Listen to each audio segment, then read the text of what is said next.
Okay, mari kita try ya. Okay, yang ni dia ingat aku ni macam lukisan Tak apalah. Nombor 8. Okay, yang kedua ni macam teruk. Weh, aku rasa macam nak letak nombor 10 lah. Okay, next. Ni dah start buruk dah ni. Nombor 9 lah. Okay, yang ni pula dia ingat aku tak ada rumah lah. Bagi teruk-teruk ni kenapa? Tadi letak nombor 8 kan. 7 lah, 7. Next.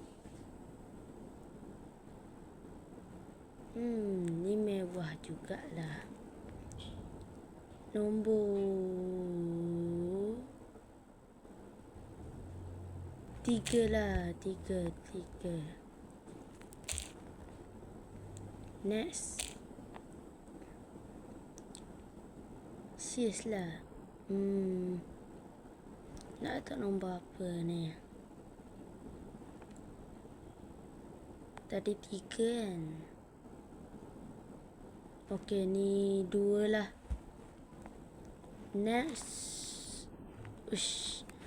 Ni aku suka ni. Nombor 1 lah. Weh.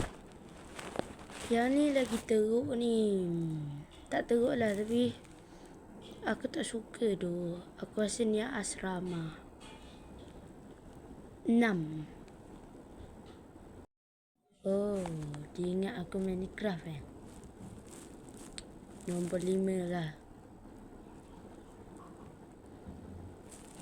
Oh, ni walaupun aku tak suka tapi kalau sakit kena pergi juga kan. Okay, settle.